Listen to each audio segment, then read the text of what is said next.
அலங்காநல்லூரில் சர்வதேச மகளிர் தின விழா. பெண்களின் பொருளாதார முன்னேற்றமே இலக்கு. மதுரை மாவட்டம் அலங்காநல்லூரில் சர்வதேச மகளிர் தினத்தை முன்னிட்டு பெண்களின் முன்னேற்றம் மற்றும் டிஜிட்டல் தொழில்நுட்பம் குறித்த விழிப்புணர்வு விழா சிறப்பாக நடைபெற்றது. வாடிப்பட்டி கிளஸ்டர் சார்பில் டிஜிட்டல் சகி திட்டத்தின் கீழ் இந்த நிகழ்ச்சி மார்ச் 12 அன்று ஒருங்கிணைக்கப்பட்டது. L&T ஃபைனான்ஸ் நிதியுதவியுடன் ஆக்சஸ் லைவ்லிஹுட்ஸ் நிறுவனம் இந்த முன்னெடுப்பை செயல்படுத்தி வருகிறது.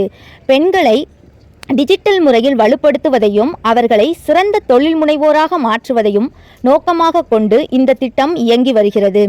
நிகழ்ச்சியில் 12 டிஜிட்டல் சகிகள் உட்பட மொத்தம் 73 பெண்கள் ஆர்வத்துடன் பங்கேற்றனர். விழாவில் சிறப்பு விருந்தினர்களாக கலந்து கொண்ட உதவி காவல் கண்காணிப்பாளர் திருமிகு சத்ரியா மற்றும் அரசு ஆசிரியை திருமிகு பழனியம்மாள் ஆகியோர் ஆற்றிய உரையில் குறிப்பிட்டதாவது: பெண்களின் கல்வி மற்றும் தன்னம்பிக்கையே சமூக மாற்றத்தின் தொடக்கம். பொருளாதார ரீதியாக பெண்கள் முன்னேறும் போது மட்டுமே உண்மையான சுதந்திரம் சாத்தியமாகும். வளர்த்து கொள்வதன் மூலம் கிராமப்புற பெண்கள் பெரிய இலக்குகளை அடைய முடியும். அனுபவ பகிர்வு மற்றும் உறுதிமொழி தொடர்ந்து டிஜிட்டல் சகிகள் மற்றும் பெண்கள் தொழில் முனைவோர் தங்களது வாழ்க்கையில் ஏற்பட்ட முன்னேற்றங்கள் மற்றும் சவால்களை கடந்து வந்த அனுபவங்களை பகிர்ந்து கொண்டனர்.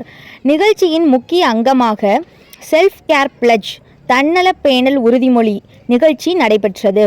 இதில் பெண்கள் தங்களது உடல் மற்றும் மனநலனை பாதுகாப்பதில் முன்னுரிமை அளிக்க வேண்டும் என உறுதி ஏற்றுக்கொண்டனர். கிளஸ்டர் மேலாளர் சுஸ்மிதா தலைமையில் இதற்கான ஏற்பாடுகள் செய்யப்பட்டிருந்தன.